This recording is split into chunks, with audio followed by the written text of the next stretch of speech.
the RPG Maker General Podcast, or the rpgmgp. What? Writer? I hardly knew her! Hello everyone, and welcome to the RPG Maker General Podcast, or the rpgmgp, your one-stop shop for everything RPG Maker. This is Marpix, aka Cody, and with me today are Firgof. Hello. And the Red Mage. Hello, everybody. Hello. Looking like a slow news day so far, so I think we're just going to dive right into project progress and the subject here. So, Firgof, what are you up to? Maddeningly scribbling and throwing together race art and so forth for Star Ruler 2. Absolutely no progress made on Dim after hours this week. Now, Red Mage, how about yourself? Most of what I've been doing is kind of looking at a lot of inspirations for what I'm planning to do with the game that I'm working on now, considering I pretty much lost everything from the previous one. So a lot of what I've done so far is just kind of storyboard, jotting down information. I'm looking at potentially doing, only because I have a major hard-on for the series, something kind of like Monster Rancher. And having it be some kind of hybrid of Monster Rancher, Dragon Quest Monsters, and Dragon Seeds are kind of the three that I'm looking to kind of spin together. Right now the main debate is whether I separate it out into like its own world or just kind of do a tongue-in-cheek, RPG Maker monsters kind of deal and just all the different monsters from the different games. That would actually be pretty cool. Yeah, that's kind of the current thought, and Monster Rancher is like my favorite monster raising type deal, but that battle system would be a huge pain in the ass to try and replicate.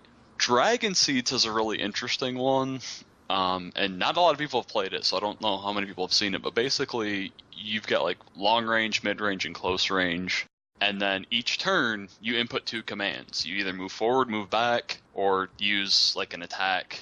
I think it's close range attack, ranged attack, or a shield in Dragon Seeds, but I'd kind of repurpose it. So you'd have to kind of like outthink your opponent and how you're going to move in order to hit them with the proper attacks. So you'd have effectively move forward, move backward, and then either use a close range, mid range, or long range attack, just kind of based on where people are at, to try and outthink them and win the battle without getting beat yourself. So that's the premise. But yeah, I've got like the game project created, but that's about all the actual like RPG Maker progress that's done. It's all been thought and study and ideas right now. That's pretty cool. So I've been doing alright with Defeat the Darkness. I have basically, by the time you're hearing this, I should be done with the script. Okay. Because I've been dealing with that tricky scene for the past couple months, and in typical amateur writer fashion, I've been obsessing over every little tiny detail, and I think I've got it down. And I think I've also figured out why a lot of amateur works run out of steam near the end. When you are working on a project, you have a certain mindset and paradigm.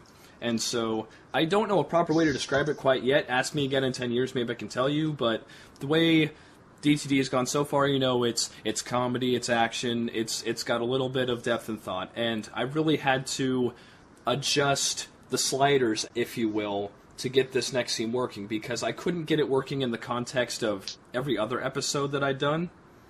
And I needed to take a different approach. And hopefully this works.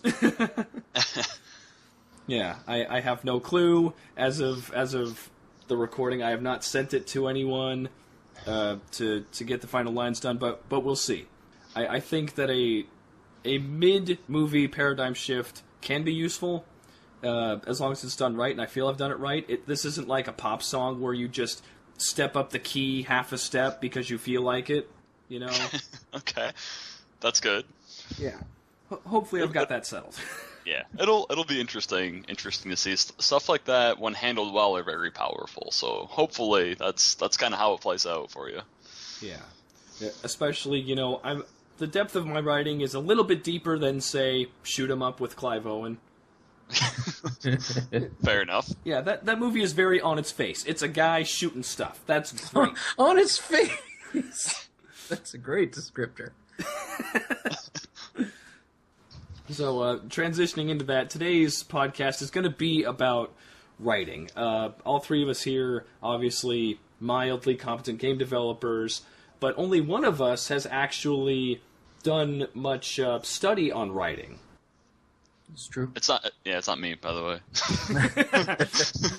It's not me either. I'm just waiting for him to speak.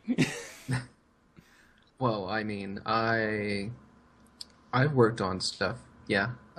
Since I was 13 or so, and I'm 30 now, I've picked up a couple of tools along the way. I've never really finished much, but I've learned a lot. What we were talking about earlier is there are some basics to writing that me and Red Mage didn't quite pick up on because we're self-taught. You're something like the hero story where like they start out and then they face doubt or something, they overcome it, and then they save the day. It's usually referred to as the monomyth or the hero's journey. It's this cycle that you can, once you see it and you understand how it works, you'll see it everywhere. It's a bit like looking behind the magician's curtain, and that it's this really nice, loose, but very narratively compelling process through which you bring any character through a series of challenges and environments, and they come out a hero, effectively, or die. But they do return.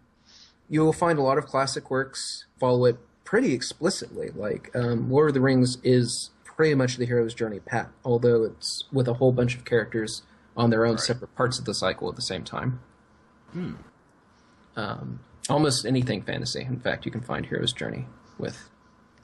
So do you know the basic guideline off the top of your head?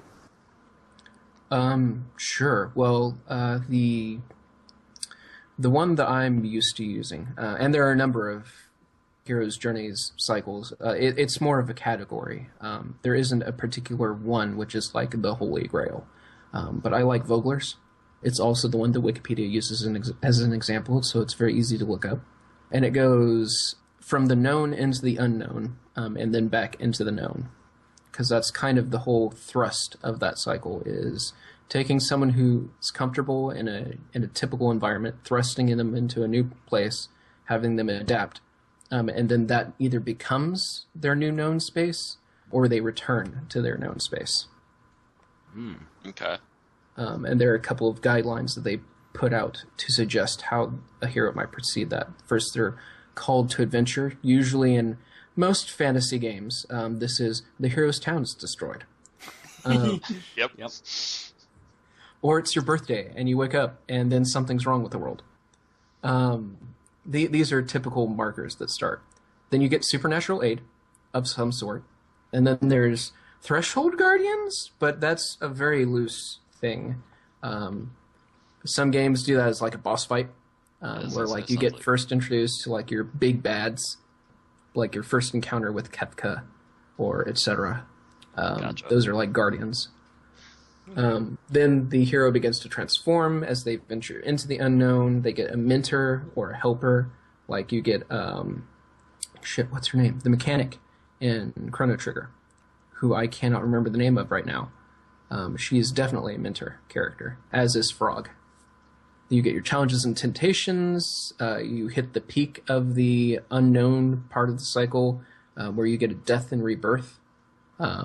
Sometimes very literally. I'm looking at you, Final Fantasy X, which is usually accompanied by a revelation, which is also explicitly right before that in Final Fantasy X. A transformation, an atonement, and then you return to the known. That's the cycle that I like to use the most. And you can find it everywhere. Let me just give me a recent game, and I bet if it's got a single hero protagonist, and it's either fantasy or sci-fi, I bet I can tell you how it spins into Vogler's wheel. As long as I've played it. Well, the only thing I could think of off the top of my head would be Uncharted. Would that count? Oh, yeah.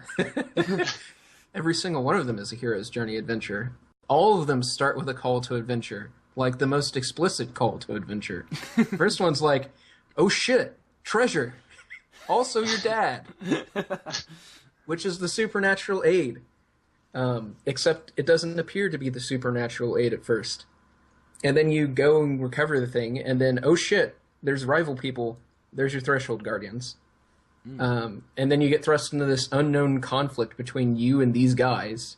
You acquire a helper, although you really acquired your helper in the beginning in all of Nathan's games, because it's your buds.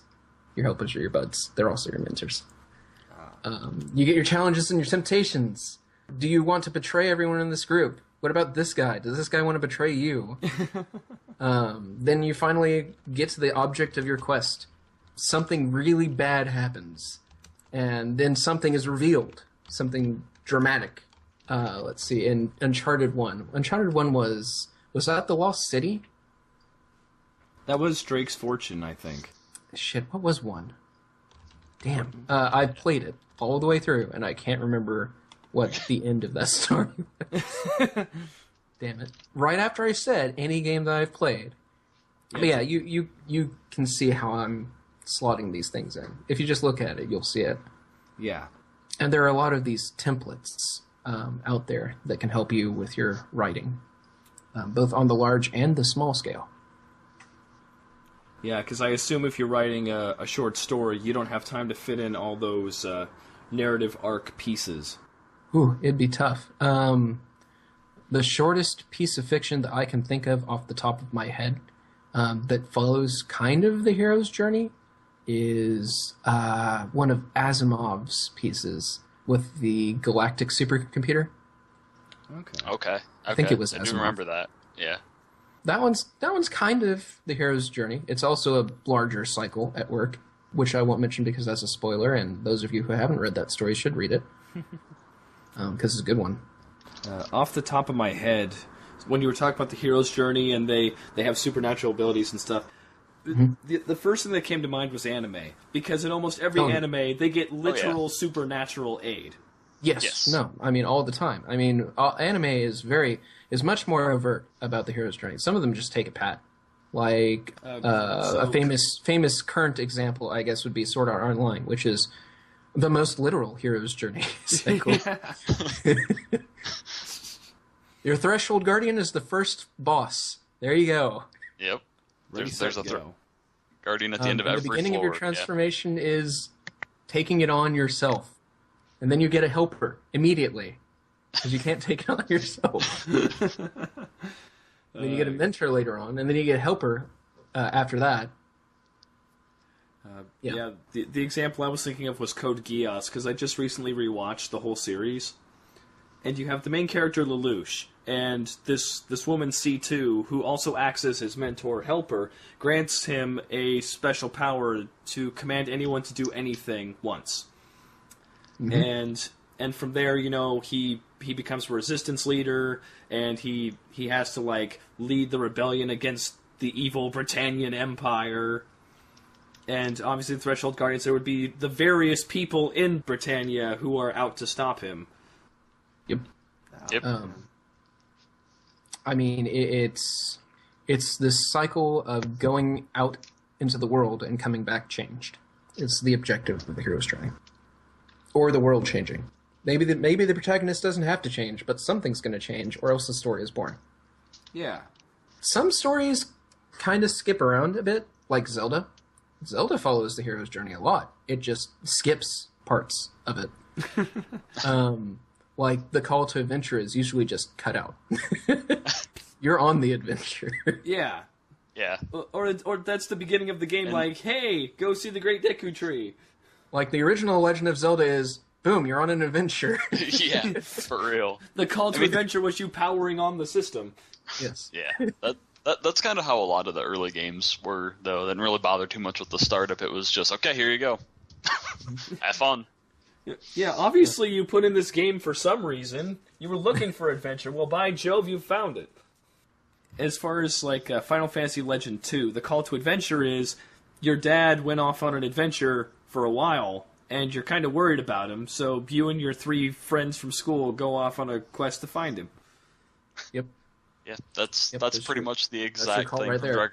Yeah, Dragon Quest III is like the exact same thing. Your dad is probably dead, but you need to go save him. Also, there's an evil overlord, by the way, that only your kingdom knows about. That's going to destroy everything. Yeah, just at the corner of lava and doom is that one guy. Yep. And this huge temple that we built that nobody lives in for some reason. The hero's journey for Dragon Quest III, I experienced that. You know that part where the hero has doubts and turns back? Mm-hmm. I kind of stopped there. Because I got it for Game Boy. It's Dragon Warrior 3. And the thing about that game is it has a metric fuck ton of collectibles. They have the monster medals, they have the tiny medals, they have X and Y and the Pachisi boards that you can play and all this. Mm-hmm. And there's a wish dragon, which can grant you various wishes. So you beat the game, and then you do a secret dungeon, and then you go to a certain shop, and you select a certain option, then you can go find the wish dragon. And you have to beat the wish dragon X number of times and collect all the monster medals to get to the very definitely final dungeon, to do the very definitely final boss fight for all this other stuff. And to get the medals, you have to refight bosses and all these things, and it looked like it was going to take probably 80 hours to do. And even at 15, I did not have that kind of time. So I went to the Wish Dragon, I wished for my dad to come back to life, I said hi to him at home, and then I shut the game off forever. I mean, the story's complete then, as far as the narrative's concerned, so there you go. You win.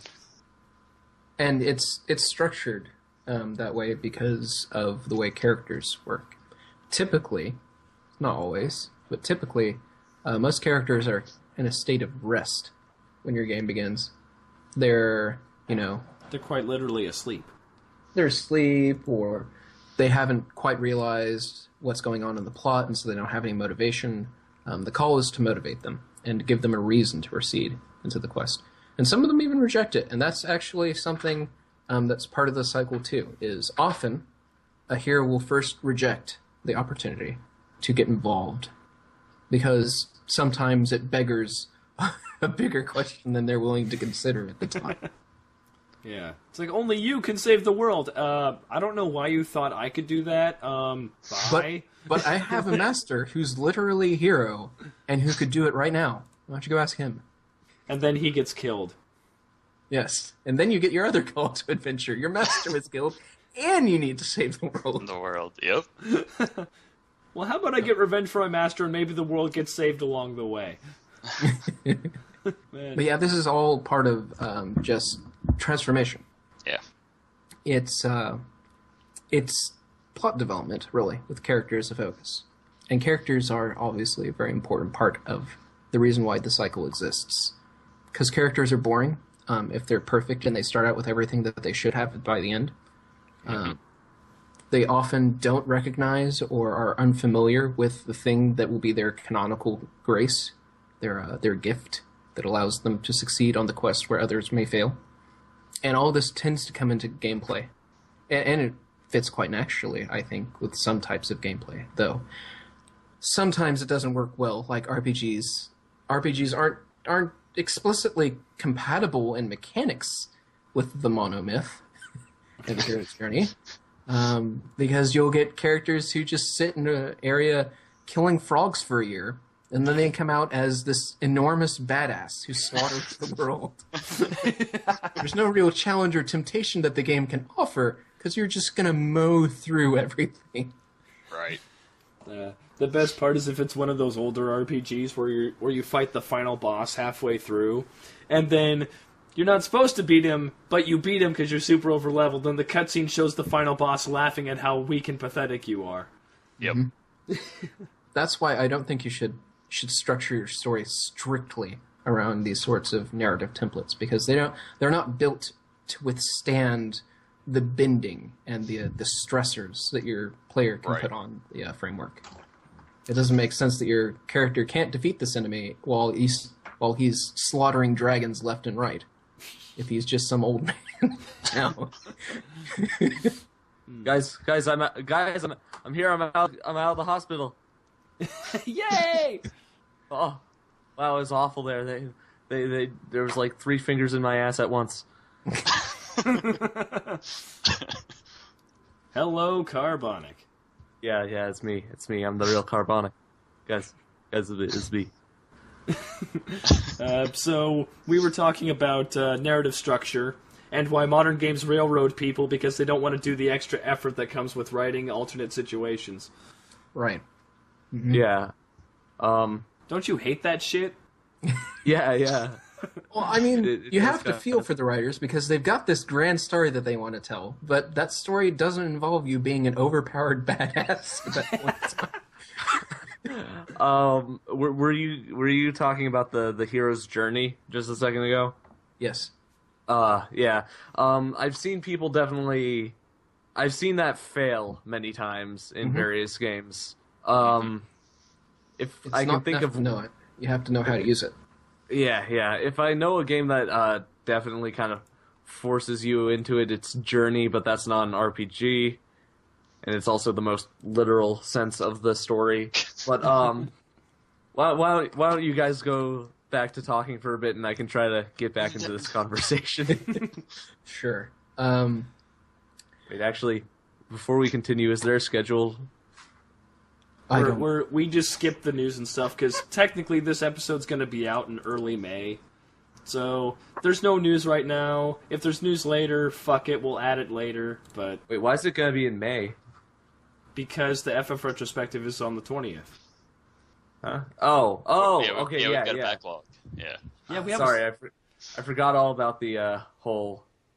I forgot about our schedule change. Writing for games requires almost a kind of a special subset of skills, where you recognize all these traditional approaches and hooks, and how to keep characters interesting and yet approachable, and yet still work in the framework of the gameplay itself, but also understanding the weaknesses that come with just relying on traditional narrative technique. Like, you can't have a kinetic story in a non-kinetic environment unless you just put walls down. You're like, you can't get past level 10 in this area. You're supposed to be weak for the upcoming boss fight. Yes. I need you to struggle. So you learn a lightning spell at level 12, and this next boss is weak to lightning, so you can't learn that quite yet. It'll make it too easy. But it's also a larger scheme, too, I think. Because it's hard to... Okay, let me peel back the curtain a bit. Let's imagine a game where it does work perfectly, no matter what the player does. You become this world-conquering, dragon-slaying badass, and as a result, all this time that you've been spending training, the big bad has as well, and so the world continues to get worse and worse and worse. That's the only way in which I could see the framework continuing to survive, is for it to be fueled by the player, in effect. Not just impacted, but directly informed. But that kind of game is very hard to write because, well, now you have to have all these scenarios where, like, well, is the player underpowered or are they overpowered? Have they spent a whole lot of time doing this thing? Have they spent a lot of time recently or a lot of time overall? And so on. There's just a whole lot of questions that suddenly pop up. Whereas in Final Fantasy, it's like, you're leaving Midgard now. Okay. Open world. Yeah, I remember there was this attempt to have it so the enemies would level up along with the player, so almost every enemy would be like one level above or 2 levels above. But this basically meant I'm forgetting the game this is from, but this meant that a player could basically just grind to the top level in the like first area, and just kind of break the game. Yeah. Or actually, it wouldn't break the game, but it just ended up kind of being silly because you have these like simple like Goomba type enemies, but they're level 99. Stuff like that. I mean, Are you talking about Final Fantasy VIII with like the drawing system? No, it wasn't a Final Fantasy game. Oh, well, that okay, is one that it's... Yeah, because I'll say 8 does it. Severely by grinding. Yep. Final Fantasy Tactics does it. Like, one of my friends like would not leave like the Mondalia Plains, was like the very first area, until he had the exact team that he wanted with all the everything that he wanted. So by the time he actually started the story, he was usually like in his high 30s, low 40s, and then the first enemies are like level 6. So Yeah. I mean, I think that we need to almost like separate, even though they're intertwined intimately, the idea of gameplay balance and narrative balance. Because it's fine if the world levels up with you, although it's kind of weird to, in this tiny little town, encounter bandits that are dressed in this royal gold armor with flaming swords of the gods. Yeah. Because you've been killing chickens for like 20 hours. But no, it's more like it doesn't, to the plot, we kind of throw this acceptance where we understand that the narrative doesn't necessarily go along with the gameplay. There can be something that's urgently going to happen in the next like couple of hours, but you can spend like 40 hours grinding before the boss fight. Yeah, and I think that's really important to RPGs especially, because people who play RPGs are specifically not playing action games for a reason. They want to play a game that helps them relax and feel comfy, and when you throw a deadline in there, that doesn't add to the experience. No. But on the same, it is kind of weird if the game doesn't acknowledge it either. We can accept it. It's just one of those weirdnesses that we're kind of used to, because games don't quite have a perfect narrative template yet, so to speak. Because you look at Suikoden, all right? This is my favorite example of this. So there's a part in the first Suikoden where the dark vampire Necklord steals a girl named Tengar and takes her up to his castle. And everyone in the village is like, oh, fuck. And Necklord's like, hey, if you don't rescue her by midnight, she's getting married to me, and she's going to be a vampire, and we're going to live happily forever. One of the cool things about it is, as you climb Necklord's castle, the sky changes, so it goes from blue to orange to purple. But if you start walking back down, it goes back orange, blue, etc. The other thing is, nothing is stopping you from staying at the inn and, sleeping and then going back. So technically, it could have been before midnight for a whole week. And inn sleeping is a particular weirdness for narrative tales that involve any sort of urgency. Yeah. Well, it's going to be also destroyed the next hour. Hang on, I need 8 hours of sleep. Yeah. And also, if you ever go into an inn and it's free, you know something's going to happen that night. Yeah. Without fail. Without fail. It's because the player would be pissed off if they spend money. I almost feel like just putting a free in a game, just like that does nothing. Yep. Just builds up tension and then nothing happens. You know what? I think modern games, they kind of screwed it up, because now that fast travel is almost required in every game, you always have, like, the one friend's house or your house that you can sleep at for free and restore all your HP and MP. But they still have the pay to stay ones, so it's like, why don't you just go back to the main place and stay there? Yeah. Well, I'm lazy. that's another one of those incongruities that we also accept. Like, it's weird that on the main street of this city you have weapons vendor, armor vendor, inn. Nothing else of note. Every town must have these. I mean, I know, one of the recent Pokemon games changed it up a bit because they had a city that just had a whole bunch of useless shit in it, but it was awful because you couldn't find the things you needed. Like, that was X and Y, and they had a Lumois City or something.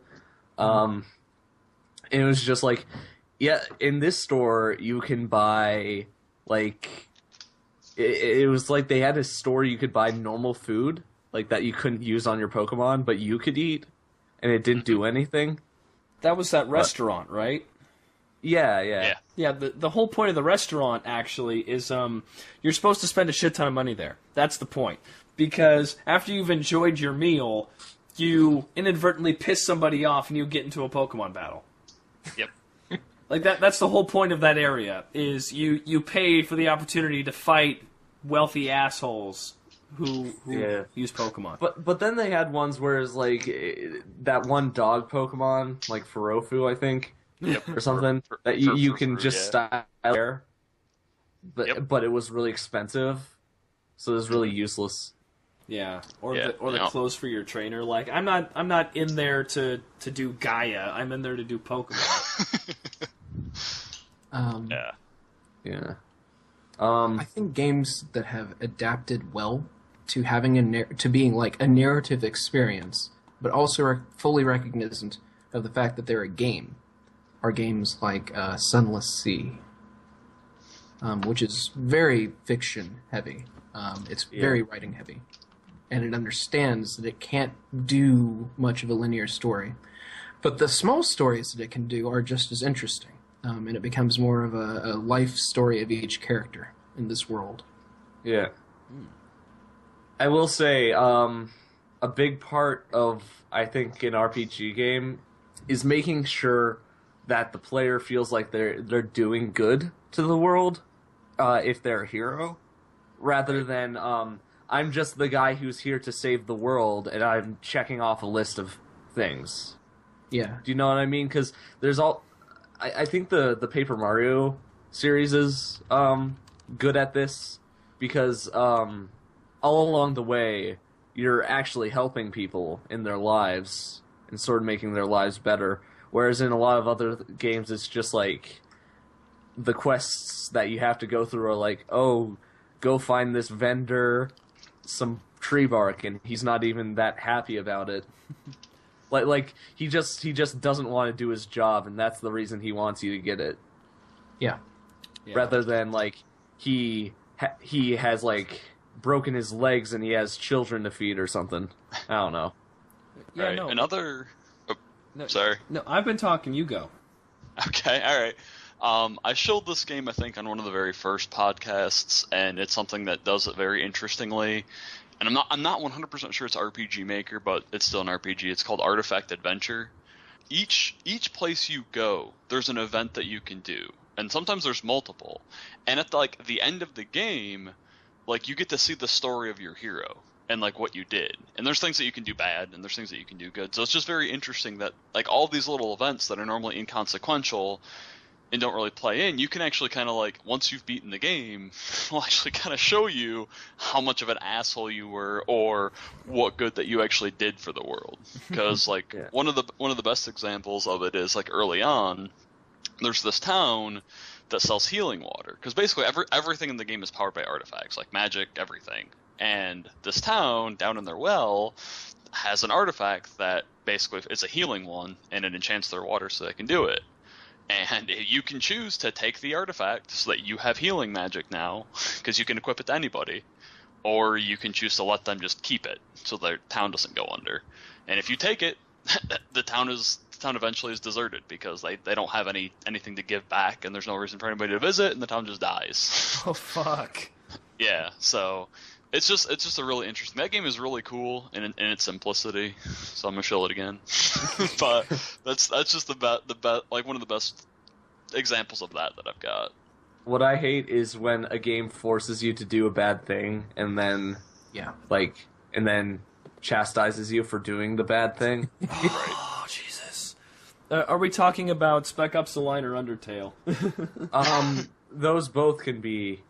I don't feel like I I actually did a bad like thing at any point in Undertale. I mean, yeah, no, it's just I like Spec Ops: The Line. I'm trying to think of a thing like there's a certain game that does it really poorly, but I think Undertale is also a good thing. It kind of is just like, you should feel bad for playing the game.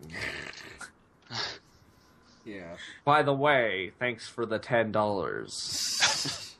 Yeah, I've gone on a rant before about the tutorial fight, and it's like, that's not something I wanted to do, and now you're calling me an asshole for committing something that I didn't want to do. That's not fair. The tutorial fight is especially bad because to spare her, it doesn't follow the usual things. Yeah. Like, and it doesn't explain that at all. So you have to like go out of your way to. There's a little bit of foreshadowing. Like one of the NPCs mentions like sometimes you might have to do something differently, but they don't actually like say what. It's not enough though. Yeah. Right? Yeah. No, definitely not. Definitely not. And especially in a narrative context, when I read that, I thought, okay, so I'm gonna face a really stubborn enemy who's going to be really mad at me, and I have to show mercy. Yeah. But that's not how that's not how the game used it. Right. It is like you have to keep hitting the mercy button, even though it doesn't seem to be working at all, and not look for any other way to do it. Oh, no, you have to keep hitting mercy, even though it doesn't seem like it's doing anything, and you have to hit mercy 3 times after the text starts repeating. Yeah. That is what It's.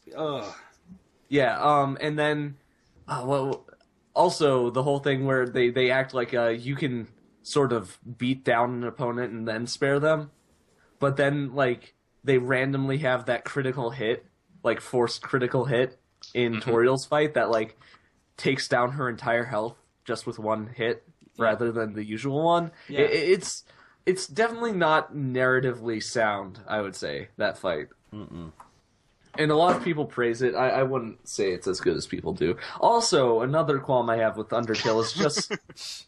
I don't know, because it's a glitch, the fact that you can do Pacifist Run in your first run through the game. It's supposed to be that you have to play it through twice to get the full Pacifist. And, I mean, the game... That's pretty expecting of you, that you would play a game like 3 full times to get the true ending. Right. Like, I don't know. And all things considered, like in my personal experience, the neutral path is like the most rewarding story all the way through. But it's not though. It is to me. I thought the true pacifist ending was boring and stupid, and the genocide was just dumb. Well, yeah, no, the true pacifist is stupid because everyone's happy, the end. And Right. I hate it. The neutral one I don't like is just because it ends. It just ends. You walk through a door and it's like the end. Well, there's the super huge Flowey fight, and everything is really intense, and like it feels like you're fighting a final boss, whereas the other ones are just kind of like, eh. Well, yeah, the thing is, neutral is the only challenging but not Sans fight thing. Right. The Sans fight is completely unfair, and the Asriel fight is just stupid. Yeah, you can't lose. Die. Although not genocide, but corrupted pacifist is the true, the actual canon ending, apparently. So is corrupted pacifist like going full genocide and then full pacifist? Yeah, the one where Chara kills everyone at the end. Oh, fun! That's the true, that's the actual ending. It's not shown that Char kills everyone at the end. There's a photograph and everyone's faces are crossed out. It's implied. Doesn't mean that they die. It just means that he's going to go after him.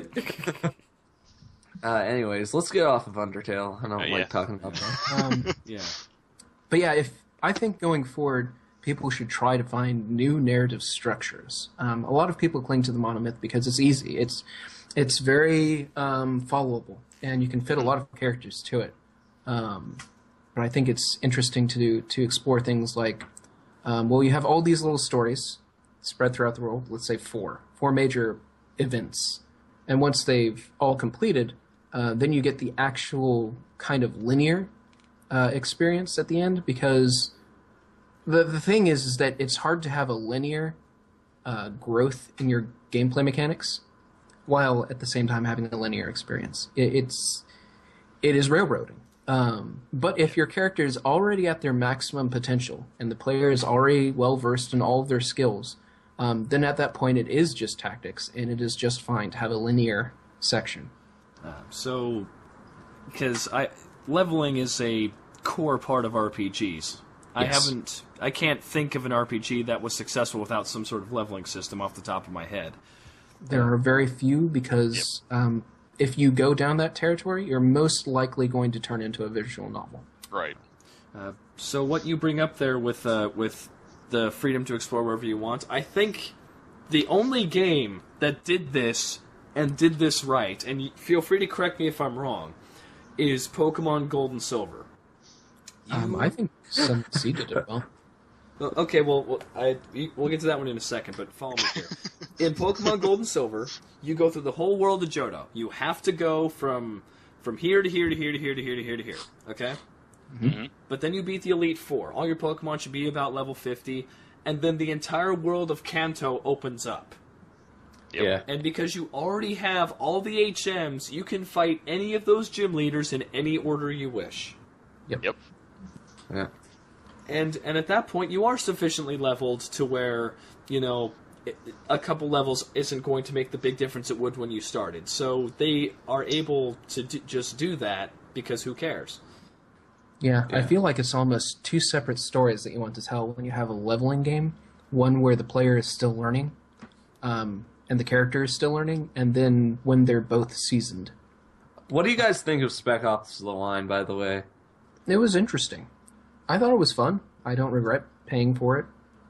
I like the fact that it I like its outer shell, how it kind of makes itself in the first hour look like really really cheap and bad, like a really cheap military game, and then they really get into the less normal stuff later on. Yeah, you weren't here for the last podcast, but I love the hell out of Spec Ops: The Line. And Yeah. I got really upset by a friend of mine because they were visiting and I had the game and I let them play it, and all they did was they got to the scene with the phosphorus and then they stopped.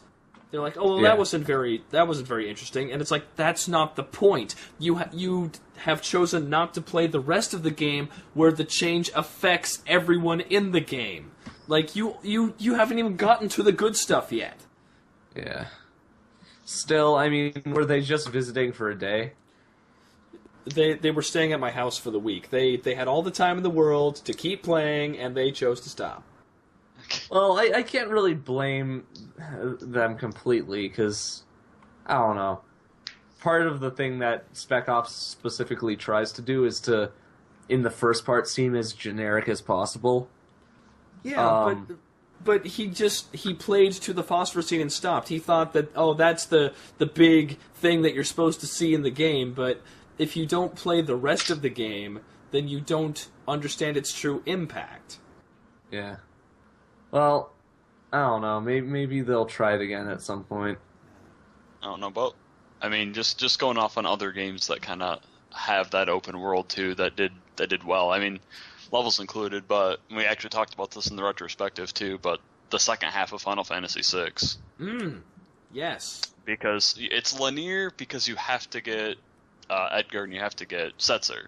But then after that, it's completely open. You can go beat the game with those three if you wanted to. Yep, that's actually a demonstration of that whole, learning and then you're seasoned. Yep. I mean, I think the hero's journey is definitely shown the best in the Pokemon series with Magikarp. I mean... Are you the supernatural lead? The player? Yeah, you are. You are in Earthbound. Actually, It's true. This man keeps throwing me out, then switching me out for another Pokemon, and suddenly I'll become Gyarados. He's your mentor figure. this You guy are put, the master. this guy put me inside a daycare center and is now riding back and forth outside on a bicycle. That is supernatural. I mean, it is sort of weird how that. I mean, because the game measures it in steps. Yeah. It's just outside of the metagame. It's a bit weird how that levels them up. You're not supposed to think about it, son. Now, imagine another situation. You have the daycare, and you put two Pokemon there. You're just outside riding back and forth. They look at you like, is he gonna leave? Yeah, basically. They just decide that you're not paying attention, and they do it anyway. You could So that's also one of the- go the route of go ahead. Golden Sun, I think. That would be an interesting angle where the longer the player is spending grinding, there's this other team of heroes who is successfully completing that part of the narrative. And you will eventually have to confront them. Yeah. And the longer you spend, the more likely they are to succeed and then start Act 2. Oh man. Because that's kind of what Golden Sun was, is you're this party of adventurers, but there's another party of adventurers. going off of that, I just recently completed a visual novel game called Long Live the Queen. Yeah. And it's really good. That is actually another good, different sort of narrative experience. Yes, I really liked how if you upped your skill in political intrigue or political affairs or foreign affairs, you could gain extra detail about the world that wasn't necessary. There's one part where you're dancing at a ball, and you really don't have to know who you're dancing with, but if you maxed out foreign affairs, you get to know exactly who everyone is, and that's fun. That's cool. The thing I was going to bring up, though, is in Long Live the Queen, there are certain things where you have to grind in advance as hard as possible if you want to know certain things and have certain events happen. Yeah. For example, if you mess up early in the game, your friend gets bitten by a snake. And your character will go, oh, well, hopefully she'll be fine. But then it will also say your knowledge of poison is not high enough to know exactly what's going on. So if you spent the beginning of your game just grinding poison knowledge, you would know she got bit by something and she ain't coming back ever again. And I could see a game where you have an alternate party of adventurers. Not only do they scale to your level, but through a normal playthrough, they'll beat you to the punch 1 or 2 times. And so the average player will get beaten to completing an event and go, well, what the hell? I was supposed to come here. What do I do now? And you throw that at them at like the 3rd or 4th town.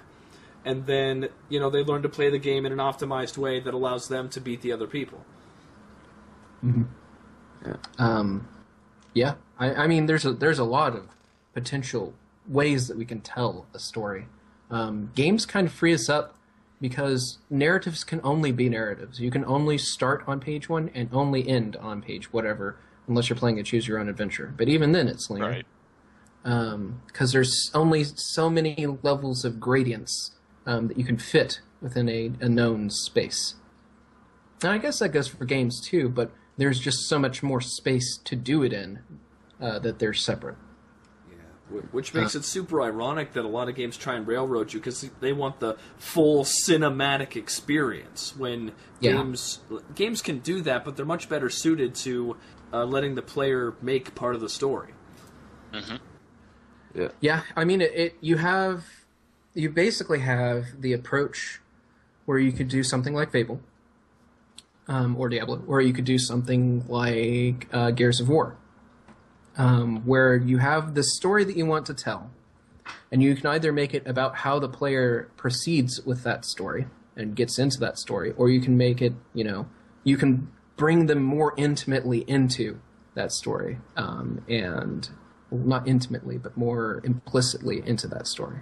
Because it's a lot easier to design around knowns than it is unknowns. Yeah. That's very true. I mean, there are games that they have a narrative, but that's not why people are there. Mm-hmm. Like, I guess the Just Cause series. Yeah. People don't tend to pay attention to the story, and they just leave and do whatever they want. Yep. Although I wouldn't call the Just Cause series any good example of narrative genius. That's definitely not the objective of the game. No. I mean, the game does end with or Just Cause 2 ends with you fighting Kim Jong-un on some flying nukes. So, that's because it's mainly about set pieces. It's not really so much about story as Just Cause gives you a bunch of theaters to engage in, so to speak. yeah. Yeah, I think they understood what people were playing the game for, so they didn't worry too much about this plot. What's the plot? Who fucking cares? Go grapple things, climb mountains, steal a plane. Right. And the plot is, oh shit, you're amazing. Now go do stuff. God. That's like in that context, I think Left 4 Dead does it pretty well because the plot is literally just zombies. That's the plot of Left 4 Dead. But the characters they write are actually pretty interesting. Yeah. Because that is a story that is not about there's not like a quest. Well, okay, there is a quest, but it is mostly unattainable. The quest is, of course, to ensure their own safety. To reach a place where everyone's happy and no zombies are threatened anymore, and blah blah blah. But that's never going to happen. Yeah, no, that never happens with zombies ever. So it's really about the characters and how they interact, and how they try to survive in this world.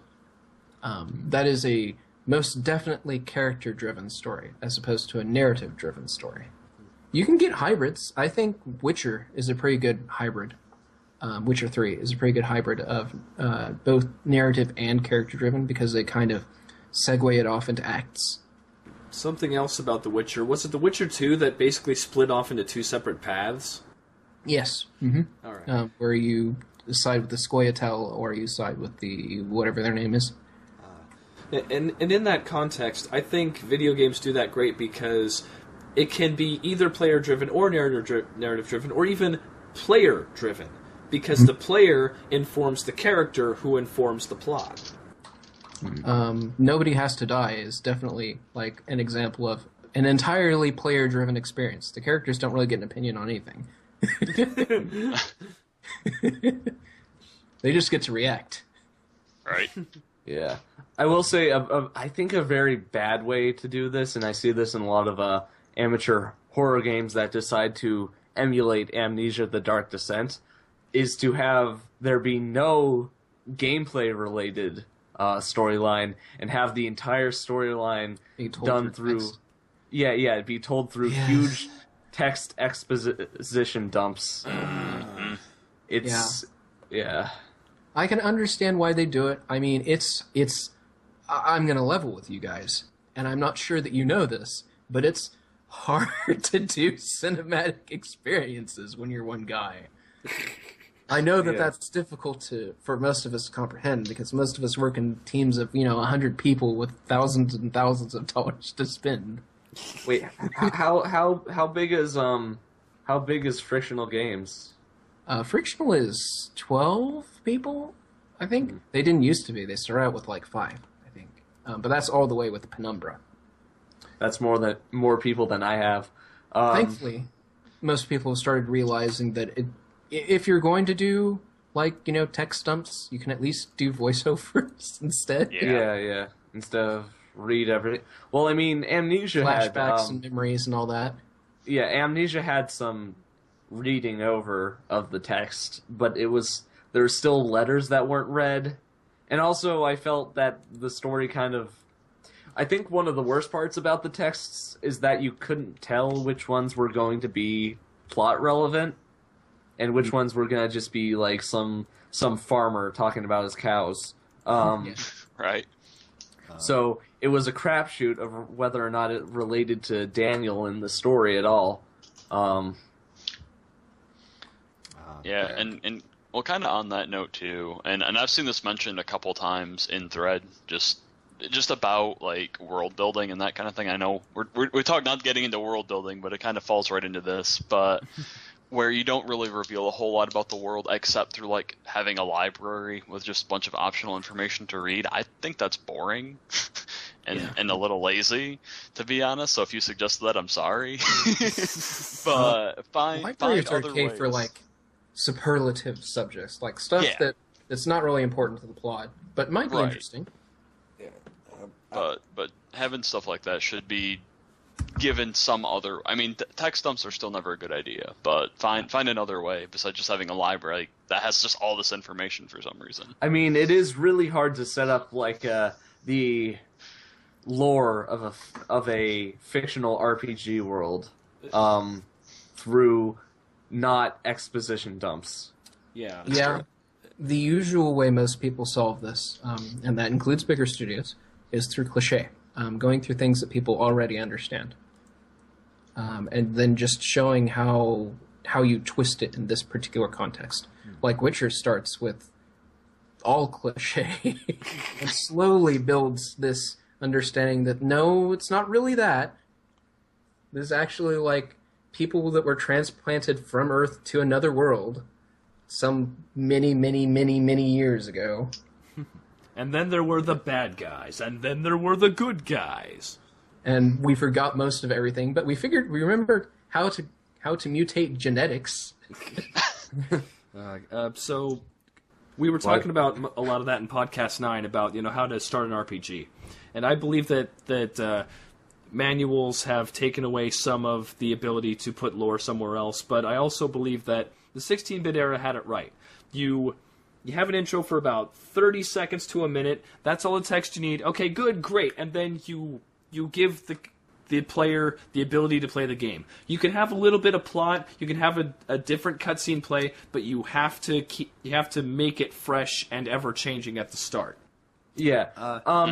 The other thing is regarding text dumps.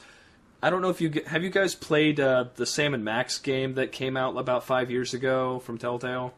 No. I steer clear of Telltale when I can. Okay, so I played Sam & Max Hit the Road back in the day, alright? In the day. It was on my friend's computer in, first grade. And what Sam & Max Hit the Road did right is if you click on something, Sam says something witty, or Max says something witty, or they have a cute little skit that they say. But they limit it to about 2 sentences. There's not a huge back and forth. Yeah. Episode 4 of Sam & Max, I believe, is free on Steam, or it was for a while, and I downloaded it. And to the writer's credit, everything you click on has a cute little skit. But that also means that everything you click on burns at least a minute of your time. Yeah. Yeah. Which leads to it to be a infinity and a half hour game. Yes, and then eventually I stop caring and stop examining things because it just takes too freaking long. Right. Yeah. But definitely when the game starts, I don't think that's not when you should explain the world at all. Right. Especially in, I guess, magic crystal games. And I mean, games about magic crystals. There tends to be a really long cutscene at the beginning, lasting upwards of 10 minutes, just explaining what gods created the world and what they did, blah blah blah. And it's the worst when there is no narrator for the rest of the game, because you're being directly told this by some sort of narrator. But then if there is no narrator for the rest of the game, it makes no sense in context. Some games must have obviously had that and then removed it later, like Final Fantasy 13. What about Dark Souls? Does the narrator from Dark Souls ever come back later in the game? No. No. You only get the narrator at the start of each Dark Souls game. But when you have a narrator, it creates the idea that you're being told a story, rather than having something happen in the now. Right. But I don't know. You have to. I think when coming up with a plot structure, you have to stick to it, because you can't have things go against what you did. Yep, those are plot holes, and those are terrible. Yeah. But yeah, something that's similar to what's mentioned. Because I'm playing Lunar Silver Star Story Touch on my phone because I'm a casual faggot. But something interesting that they do, and I tried to actually incorporate in the short little game that I put out a little while ago. When you talk to townspeople, or when you examine certain things, your party members interact about it. And it's really neat because you don't have to have these long cutscenes of the people, your characters talking back to each other to develop them, because they're being developed as you go. You talk to the NPC, and someone mentions something like, hey, welcome to whatever it is, we're the Port Town, we've got the best fish in the world, and if you played Lunar, you've always got that weird dragon cat thing. No. If I was your main character, and she's always, or he, I guess it's a guy, is always just like, fish, I love fish, and someone else will comment on it, and it's just, you kind of get this idea without ever having to spell it out that Null can just devour mountains and mountains of fish whenever he wants, and he's kind of a glutton. But they never come out and say that. They just kind of make these little one or two sentence conversations just based on other things. And that's a really interesting way to develop the characters. And I really like it. So I'm probably going to steal it for future games. I think one of the problems with that is, I definitely think that's a better way of going about it. But I think a problem with that is the fact there are people who just run through games and don't talk to the flavor NPCs. And to those people, at the end of the game, all of the characters feel one note and underdeveloped, and they might say bad things about your game. So, That's true. So you you have to shove a little bit of it in their face, just a little bit. Yeah, there's still cutscenes that'll happen, but they're not long by any stretch. Yeah.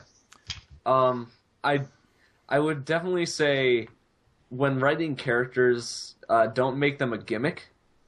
As in, like, Null likes fish, right? Yeah. But the whole point of his character isn't that he likes fish. Right. It's not the only thing he talks about. Right. It's just and a facet. Yeah, you'll see a lot of games do that where they have a character who's like, this is the guy who he's an engineer, so that's literally everything he talks about. Yep. And even if something's important, he'll be like, wow, that sure grinds my gears. That sure grinds my gears. I wish I was working on a car right now. Or something like that. Right. Yeah, and I can definitely agree to that. But in that same vein too, I mean, and this has kind of been a recent trend with Tumblr and all that. Don't make your character also identified by their race or sexual orientation or whatever. Just for the sake of having. Guys. The world's coming to the end of the world, but I'd like to remind you all that I am in fact gay. All right, so I have a patented Cody style rant for that. So if you guys want to talk about that real quick, go right ahead, and then I'll save my piece for a second here. I mean, the only thing that I've got is just it's fine to have that. That is completely acceptable. It's not like everybody's going to bash you for it, but just if you have a character that is of a different race or of a different orientation or whatever, just make that part of the character and actually have character beneath that. That's pretty much all I've got on that. Please don't have a cast of entirely ridiculously overcomplicated characters. They're definitely not what they appear to be.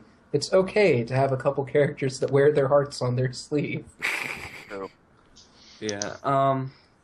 Also, when it comes to making a character who's of a certain race or something, don't relate it to, or specifically if your game takes place in some fantasy world, don't relate it to something that has happened in the real world. As in, like... Yeah. Don't name a character Rodney King, basically. Yeah. Yeah. Oh God. Jesus Christ. I'm old. No. But that's don't, as the Wizard of Oz, pull back the curtain on yourself. Yeah. For real. Okay. Anyways, Cody, are you ready to go? Yeah. I am fucking ready. All right. So, I have a couple friends who are deeply involved in Tumblr and overthink their a number of special snowflakes, all right? I've dealt with this for a long time. I spent a long time trying to make Defeat the Darkness a web series where it would be a good story, and I boiled it down to its essences. And the way I view the plot of DTD isn't from a character perspective. I was never really good with characters. I'm getting better now, but when I wrote the story, it was more about the narrative itself. And that still holds true. It involves manipulating a game. It involves a couple relationship triangles, that kind of stuff. But the important thing is that it is a good freaking story. Every single character could be black. It'd be the same story. Every character could be from a different country on Earth. As long as they spoke the same language, it's the same story. You could switch the genders of every character in my web series. You could have them all be girls and have it all be lesbian romance. It'd be the same fucking story. They could all be koalas. Lesbian koalas. It'd be the same. That's the important part, is telling the story. Wow, that's a good rant. Cody's pretty mad. I agree and disagree. The story is important, but it is... I feel like it's a bad thing to desex characters. I mean, if there is no romance at all in your story, that's fine. But I mean, if you sterilize your characters, you take away some of their roughness. And I think part of the flaws, the flaws of characters are part of what draws us to them. You know, I agree with you on that completely. When I wrote DTD, I was not very good with characters. I had a story I wanted to tell, and then I made characters that filled that void. They have since become more three-dimensional. And I think I've done a good job with that, but definitely aspects of masculinity, femininity, culture, I did not trust myself to write about those things. So, in the context of that web series, I did okay, but definitely in the future I'll be able to add more subtleties. I think something that I personally am scared of is making it too overt, you know? I am not African American, I'm not female, I'm not Polish. I can't write about these things with any sort of confidence. I would have to do research about the culture, you know, I'd have to actually go out there and try and do it properly. Something I really hate to do is just throw something in just because. You know, right. I'm not good at writing black characters or gay characters or what have you. I don't trust myself to do it. I want to get better. I would definitely like to learn, and I've been getting there, but, you know, if you asked me to write a series that where a gay character was the focus, I don't think I could do it. Yeah. Well, I mean, last week or so, I was playing this game called, that uses default MV assets and is put on Steam the other day. I sort of liked it. It's, I forget what it's called, but, the main character is a lesbian, but one of the problems I have is that throughout the story, or throughout the game, which is only about like an hour and a half long, she refers to herself as a tomboy at least like 5 times. To the point where it comes off weird, like, because no one actually does that. Is that Take the Dream 9, by the way? Yeah, Take the Dream 9. Okay. Yeah, see, and that's where I feel I would get really ham-fisted, because, you know, how do I bring it up and get people to understand that that's what's going on without being too overt or looking like an idiot? Well, right. I mean, I think a lot of people get worried about that, but the real thing is going on there is don't worry about it.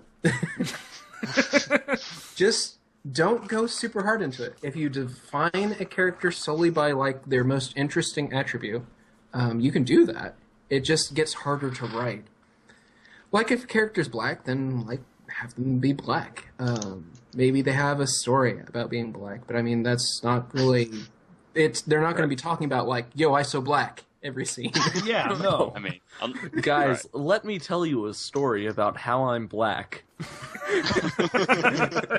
I know we're trying to defeat the big bad right now, but I just wanted to point out that I'm black. Yeah. Oh, yeah, I mean, Barrett did a pretty decent job of it in 7. I mean, he was a foul-mouthed dude, and then they kind of like rolled it back a little bit, because then Sid comes along and he's even more foul-mouthed than Barrett is. That's because 7's characters are all cliche characters. Definitely, most definitely. But like, he's a black man, but he's also missing an arm, and that arm is a machine gun. Yeah, Barrett had a backstory. That was his entire entire black story, was that he has a machine gun for an arm. Oh, jeez. Did you actually play 7 Carbonic? Oh no, I was just making a joke that he said he had a machine gun for an arm, and you said, yeah, he actually had a backstory. Okay. God. So, real quick on that subject, so who thinks that Barrett and Sid are going to get toned down for the remake? I don't think so. I think they'll change. I think they'll change, but I don't think they'll get toned down. People might complain about it if they maybe. Yeah, because, you know, if it's just text-based, you can hide swears behind funny characters, and people will get it. It's cartoony, but it fits in context. But if you have voice actors, they aren't going to go **! Exclamation point %mark. Well, at that point they'd put censor beep, which sounds awful. Yeah, see, like I'm thinking they have to change his dialogue a little bit. I mean, swearing in games isn't that big of a deal. Yeah, but Sid and Barrett drop like some long strings of expletives. Oh, that would have been great, though. That's great when it's spoken and it like They could totally do Battlestar. it would raise the rating most likely, though. And just Are they going for a couple of T curse words? rating? You know what? Are That they could going be the logic T for behind T? the episodic release. Each release can have one F-bomb in it and keep it T. Yeah. No, The I'm entire trying to thing is- remember what the level of... Because I know with PG-13 movies, you have, I think it was 4 or 5 fuck words before it gets raised. But another interesting thing that's different about how ratings on movies are done is because movies are also rated on intensity, like how intense fight scenes are. Yep. And that doesn't involve like blood or gore or anything, just how intense they are. And that can see, raise. But what's interesting, and we're way off topic, but did anybody besides me watch the Owl movie, The Guardians of Ga'Hoole? Yeah, I did. That movie was rated PG. Yeah. There was implied decapitation in that movie, Oh, God. and it was PG. You know that 3D animated one about the birds, Rio? Yeah. Yeah. And actually, I mean, this goes for The Incredibles much more because it happens the same. Like the main villains in both movies get sucked into the turbines of planes, and that's a pretty gruesome death. I mean, if we want to get into like discrepancies, like I understand that the ratings were a little less. Were okay. It was harder to get like an R or a PG-13 back then, but Watership Down is still a PG. Yeah. Oh. Jesus Christ. That's a fair point. I think it's because, the movie is supposed to be for kids, and they were like, well, this isn't an If you adult watched movie. 10 minutes of it and didn't watch the rest. Like, well, kids they'll learn, right? My favorite example of this is The Last Unicorn, because it's G, okay? Straight up G. And I don't remember much about the movie, except that they used the word damn twice. Yeah. Like, swearing, actual swearing. But, kids will ignore that, right? No. I've got to get those damn Chaos Emeralds. So This right here. Speaking of which, how do you guys feel when narrative is made to be edgier just for the sake of raising a rating? Just like to point out, that's the face of PG that you're defending there. It's fucking fantastic. Like, okay, so the King's Speech. You guys have all heard of the movie The King's Speech? Yeah. Heard Okay, of. so The King's Speech was supposed to be like a G or PG movie because, technically it didn't have anything really going on. Just a guy getting ready to talk in front of a crowd. Not a huge deal. So the filmmakers went out of their way to make sure that the main character goes on an F-bomb laced tirade to ensure it got an R rating, so people would know it was for mature audiences. I will say people do in fact avoid G-rated movies because they're like, I don't want to watch that kid shit. But yeah, let's get back on topic. We were talking about...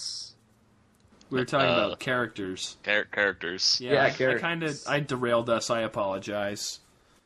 It happens. Yeah. So here, I'll bring it back in a more diplomatic context. So I remember back when the Thor movie came out, a lot of people were, I guess, like they weren't happy that Idris Elba was Heimdall because their expectation was that the people in Norse myths were white, and I think that also ties into the Oscars so white controversy because you have a bunch of white people around. They know what they know. They don't experience things outside of what they know. So when you read Norse myths, they don't really have descriptions of who these people are. But hey, I'm white, they're white, everyone I know is white, I'll draw a white guy. Right. And I think that those myths are a great example of it's the narrative that counts, not what the people look like. You know, because Hercules could be anything, literally anything. It doesn't matter what color Hercules' skin is. He's fucking Hercules. Right. Yeah. Yeah. And I think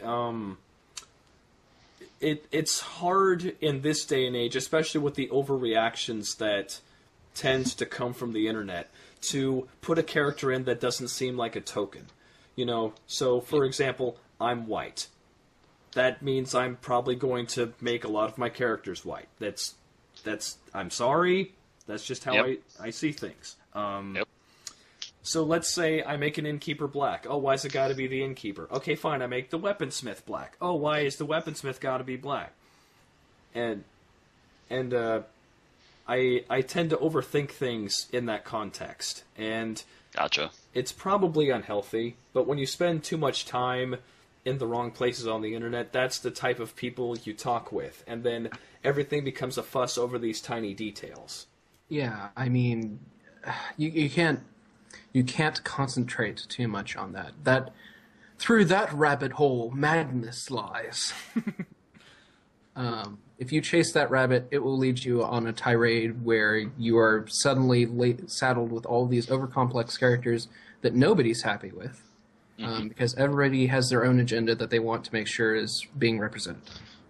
I mean, it's funny because there's all of the like sort of overreactions on the internet right now, and everyone trying to be specifically inclusive of everyone. But where you see that the most is in old Saturday morning cartoons, like stuff like Captain Planet, where almost everyone is a token. And Oh, yeah. I think that the only world in which everyone can get along with is a world that is too boring to write about. That's true. That is yeah, true. yeah. But Why don't we talk a bit about writing when it comes to villains? Oh man, villains. ooh, okay. That's a diverse topic, Yeah. to say the least. Just real quick then, how do you guys feel about villains who they have no character? They're basically a force of nature, like, haha, I am the bad guy, you must come to me, blah, ha, ha, ha. It depends on your plot, really. I think that Yeah. there's a couple of narrative structures where that's a fantastic villain. Yeah, You play that to great yucks. like with Dragon Warrior, like every Dragon Warrior from 1 through 3 is just a guy sitting in his throne room waiting for 40 hours for you to show up. Yep, pretty much. Like, is he Sweetest. grinded enough yet? Does he have enough gold? Does he got the hand axe? Oh my god! Can he hurry up? I am so bored. Yeah, I mean, in kind of games that don't take themselves seriously, I think a villain that's like, I'm the villain and I'm evil because I like being evil because it's fun is fine. But when it comes to like a much more serious thing, having a villain who's like, gotta be evil, doesn't work. Yeah, and one of the most interesting and I hate to keep coming back to Final Fantasy, I really do, but I'm a huge fanboy, so I'm sorry. But Kefka is a very interesting character because he's crazy. That's his entire motivation. He's completely insane because of the experiments they did on him. He is evil for evil's sake, and yet he still remains to be one of the most like compelling Final Fantasy villains I've ever had because he's interesting. I think it's also because he has a reason to be that way, rather than just being like, hey guys, I was a normal guy until I decided to be evil. Yeah, That's true. That's a fine line to walk between lol so random and depressing clown. Yeah. But it's mentioned in like 2 lines of dialogue in the game, though. It's the only place it's ever mentioned what happened. And if you skip over that, then oops. I mean, you could always have it where it's the villain is sort of being the wrong thing for the right reasons.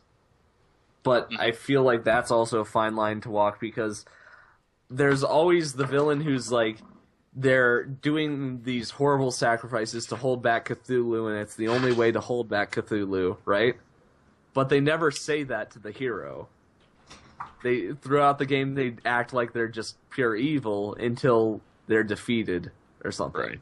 Well, I have to cut out, but I would just like to, on that point, I think a more interesting sort of villain where you're getting that sort of feedback from them is like, well, okay, I don't want Cthulhu either, but I need him for this.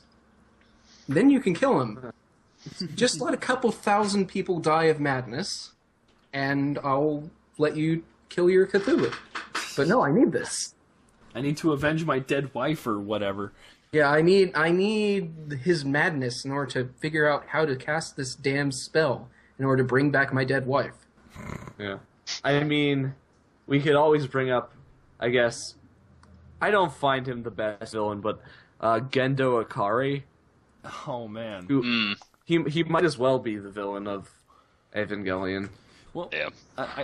I think he humanizes the evil because the actual angels are literally forces of nature. They have no character growth. They are something to be overcome purely on their own merits. Gendo, unlike them, has flaws. He is complex. Because the angels are just a thing that shows up. It's like it rains, okay? Like, that's just the angels. It fucking rains. But Gendo is like the guy that, you know, can collect the rainwater in a cup and save it for later when everyone else is dying of thirst, you know. Let me spoil Gendo real quick before I actually leave. Gendo's role in that story is the actual hero, because he recognizes the actual conflict. The hero that we're presented in Shinji and the rest of the cast just continues to perpetuate a cycle, but what he's proposing actually takes them entirely out of the cycle. By drowning them in Tang. Yeah. He wants to solve the problem as he sees it, and the problem is that humanity isn't equipped to deal with the angels. But if humanity is in such a way that the angels can't deal with them, then there's no problem for the angels anymore. That problem is solved. Wasn't his main motivation just his dead wife? Oh, yes, but it also has a side effect of saving the world. You can do the right thing for the wrong reasons. Wait, why he? But well, wasn't Gendo's whole idea? Or wait, no. Oh, God, it's been a good few years since I last watched Evangelion. It's all about that collective consciousness. Yeah. That's. I don't see why he thought that was the best course of action, other than to be with his dead wife. He thought that in order to defeat the gods, humanity would have to become gods, and so he made humanity into a god.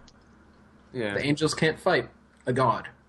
But they weren't. The thing is, they all just turned into goo, and the goo couldn't do anything. Well, the angels couldn't do anything to the goo either. You can't kill what's already dead. Joke's on you. Yeah, that's the thing. There's nothing shown that makes it seem like the Sea of LCL is actually thinking, or is alive in any way.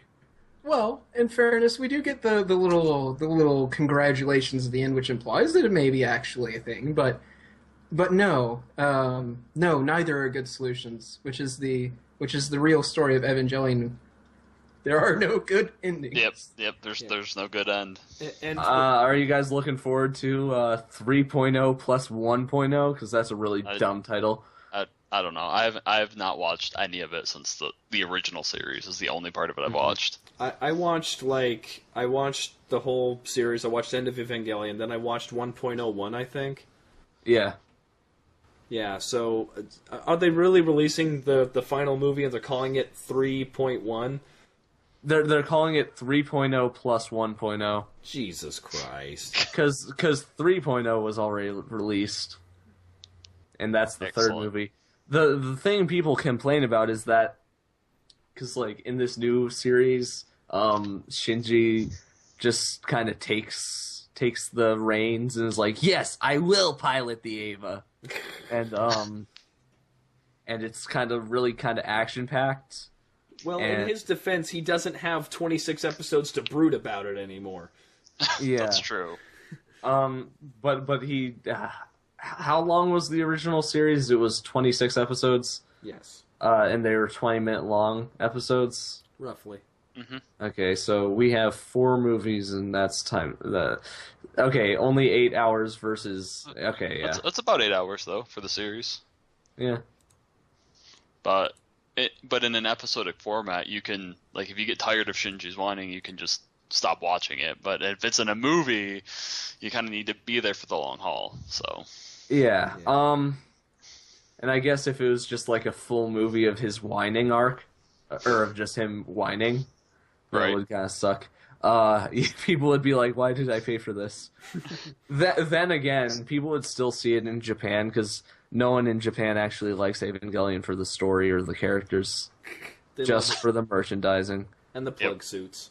Yeah, yeah. I think Evangelion has lasted as long as it has because literally every member of the cast, Firgof brought up that Gendo may as well be the hero. Shinji for fighting the angels may as well be the hero. Anyone is basically the hero and anyone is basically the villain. They're all very broken people with their own motivations. Yeah. Although I will say angels are the best heroes of them all.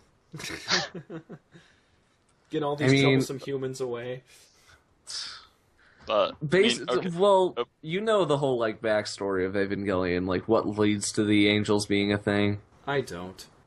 Okay, so basically there's these aliens who love life and they decide they're gonna make their own life. So they throw these seeds that make life out into the universe. And it's supposed to be 1 seed per planet. But 2 seeds accidentally land on Earth. One of them makes humans and the other one makes the angels. And that's the backstory. Oh, man. They really goofed that up. Yeah, the angels are really only there on the part of a fuck-up that happened millions of years ago. Just a mild accounting error. Yeah, yeah. But so getting back on track with villains here. What about stories? Because I've been, I mean, my magnum opus has been in the back of my mind for years and years and years, and I can't commit to starting it. But stories that do not have a villain or a villain that you can't like reach.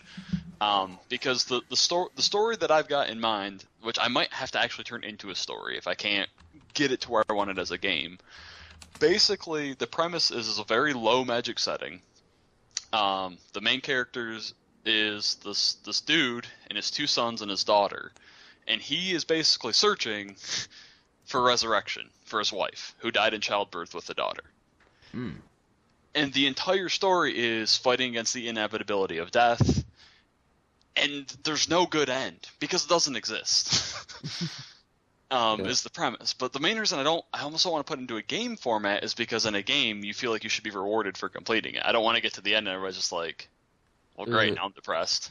Well, I mean, people love Lisa the Painful, and that doesn't have a fun. Wow, end. that's true too. That's true. That has like one of the most literally unfun ends of all time.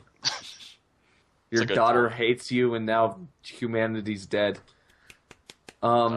It's all your fault, actually. Right, exactly.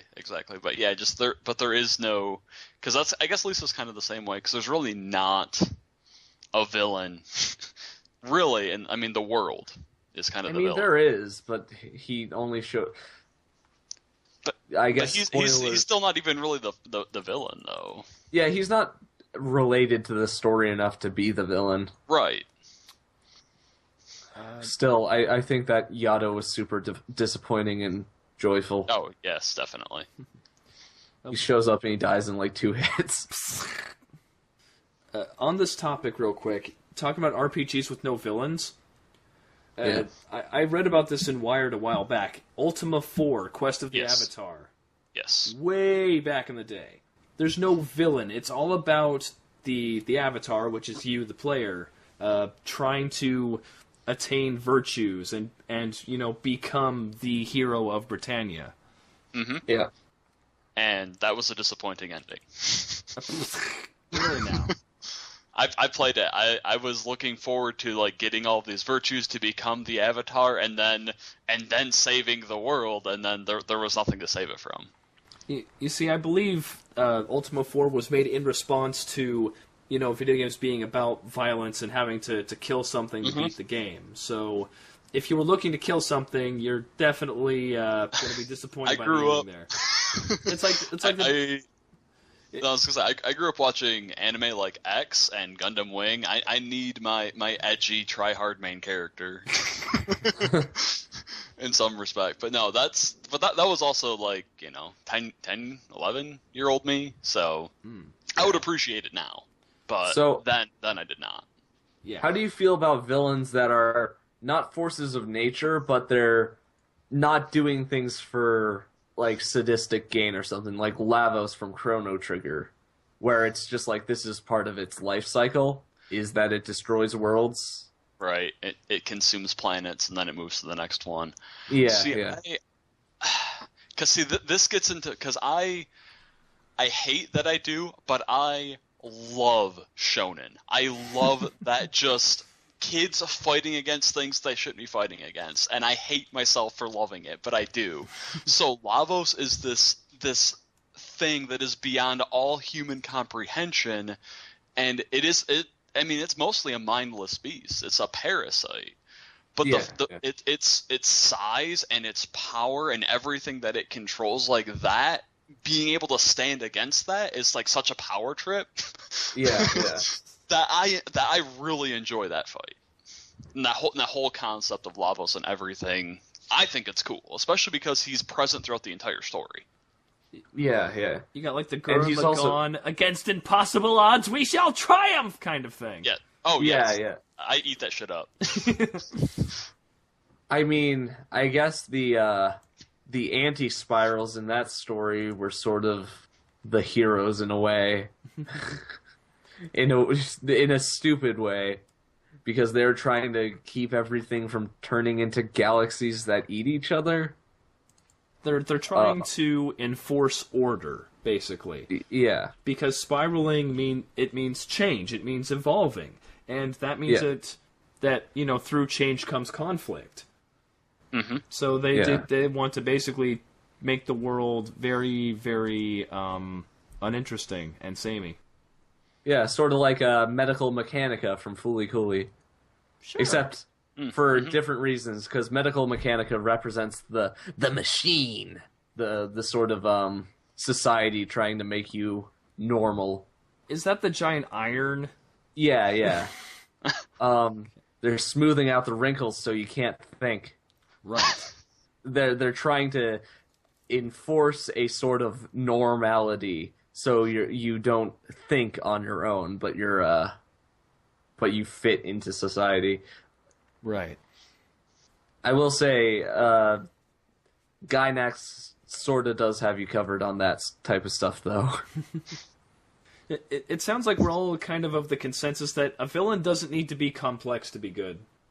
Yeah, no. No, I mean, a good complex villain is better than one who's not complex, but it all falls back to what I've been saying since the first podcast. It depends on your story and it depends on the presentation. Yeah. Of how you're doing it. Because, I mean, you can have something that's incredibly complex, but if you're trying to have like this like action-paced, like hot-blooded hero, and you have this villain monologuing about how complex he is and how all these things led to his thing, the hero's not going to care. And as the player, and if you identify with that hero, you're not going to care. Yeah. The example I've been holding on to for about half an hour now is Knuckles from Sonic 3. Okay. Because you think about this game, all right? So Sonic's having fun. He's running on Angel Island. He crashes into Knuckles and drops all his emeralds. Knuckles immediately grabs them, laughs, and runs off. You immediately have a villain that you hate. Yep. And then 2 levels later, you beat Dr. Robotnik, you walk like 10 feet to the right, and there's Knuckles on this platform you can't reach. He hits a button and you fall to your doom, probably. And he's laughing. This motherfucker's laughing at you. Mm-hmm. Yeah. And, that's a good kind of villain for that game. Yeah. It's just, and then in the next one, Sonic 3 and Knuckles, because that's another good title. You just play as him. Yeah. Yep. And then he's Sonic's friend. Yeah.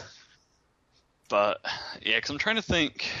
2, for an example, and look, more Final Fantasy, Sephiroth is a recurring thing in 7, and he shows up, and he's just kind of there, although you never really know if he's actually there, if Cloud's just tweaking out, but then he just, like, leaves a part of Genova, and you fight that. And that was okay.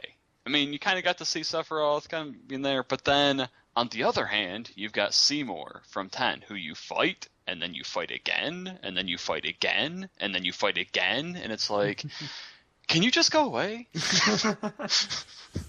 Yeah. So is he like the Turks then from FF7?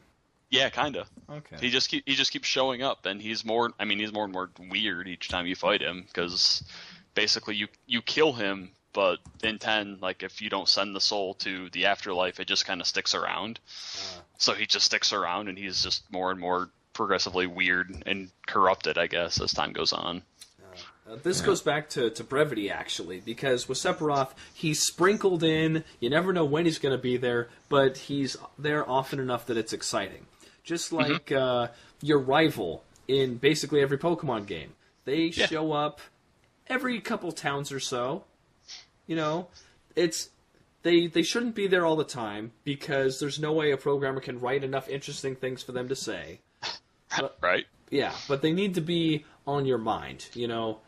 They need to be around often enough that you care about them and want to send their Pokemon to a shallow grave. Yeah, for sure. Yeah. Now, Like you do when you kill Eradicate. Yes. head cannon. Yeah. But definitely, I think you should either love a villain or you should absolutely dread a villain. Yeah, Or I can agree with that. because I guess a good example is I guess Buzzo from Lisa the Painful. Every time he shows up, you're like, oh fuck. Yep, that's exactly what you think. Yeah. His music starts, and you're just like, no, come on. Yeah, but it's in a good way though. Yeah, no, it definitely is. It's definitely not like, I have to deal with this guy again, because you know that when this guy shows up, something bad is going to happen, and it is going to affect the rest of the game. Yep. and my favorite part about Buzzo is that he's obviously human, but at the same time, like, you as Brad, you can't touch him, because, like, sometimes he'll give you the choice: do you want to lose this, or do you want to lose this? And you can try to say neither, and one of two things will happen: either you fight him and he kills you, or he'll take both. Yeah, Oh, yeah. jeez. So I mean, he's brutal, and I love it.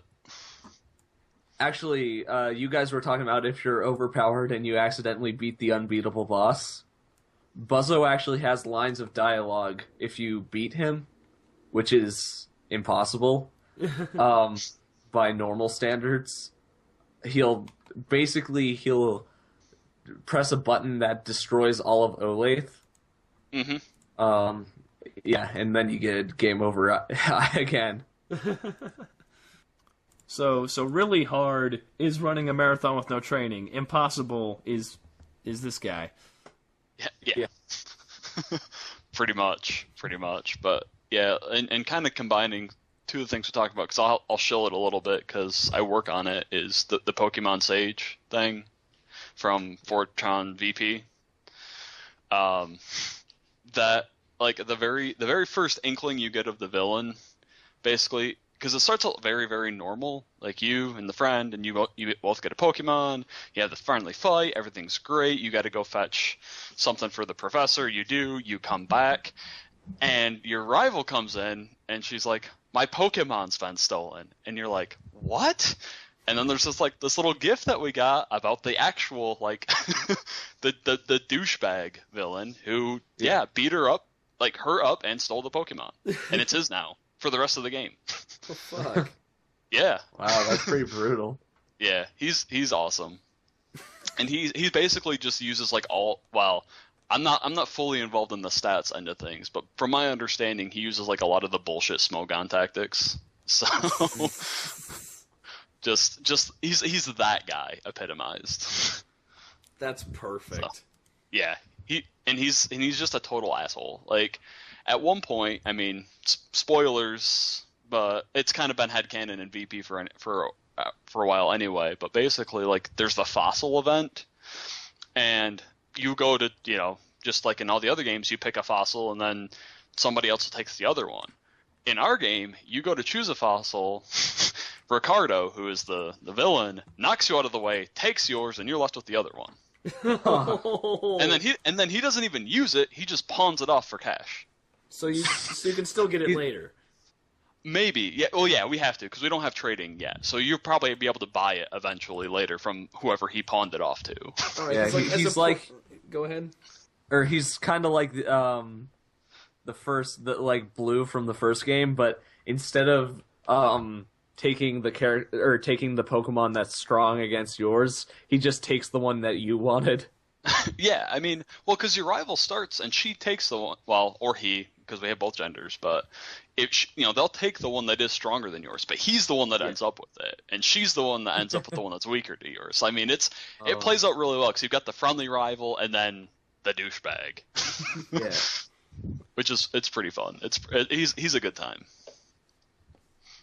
But he just shows up and you immediately hate him and love him at the same time because he's got a great theme. But anyway, yeah, that's neither here nor there. That's like I guess his name is Silver in Pokemon Gold and Silver. Like, he literally breaks into the lab and steals a Pokemon.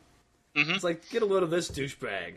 Right? Yeah. Why aren't more Pokemon rivals douchebags? Like, I played X and Y, and it's both, they're your friends, and they like you, and hey, here's an egg of my Pokemon, so you have 2 of the starters. Yeah.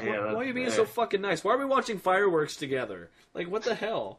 Yeah, I definitely think that even if it had the friendly characters, X and Y would have been better with at least one douchebag. At least one, yeah, for sure. Because I definitely think that X and Y has one of the lowest hateable people. Even the villain, it's not that he's nice, but he's just too boring to hate. I don't even remember who the villain is. Like, I don't remember. He's that guy with the big fire hair. See, I don't remember a goddamn thing about Team Flare.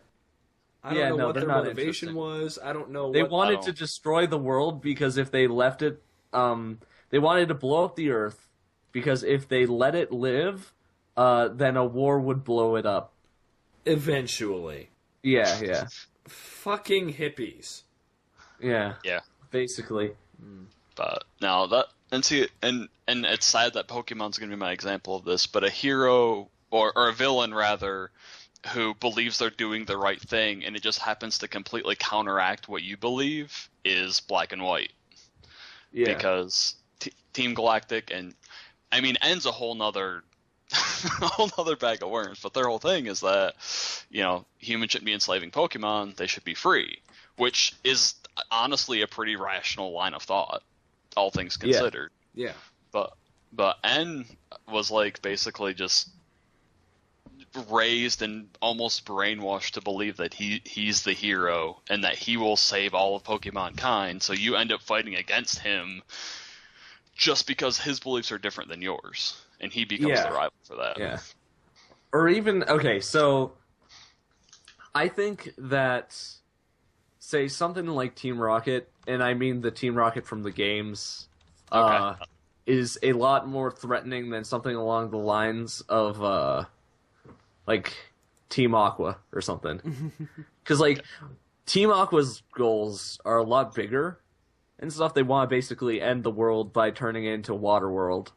Mm-hmm. But Team Rocket is a lot scarier just because they're a lot more real. Yeah. In a way. Yeah. They're just a mob. They're organized crime. Yeah. They're basically the Yakuza. And I think it's a much more real fear than... Then we're gonna flood the world like Ganondorf. Yeah. In that context, I just watched the 1989 Batman film with Michael Keaton last night. Yeah. And Keaton's still the best live-action Batman. Batfleck is good, but Keaton's still better.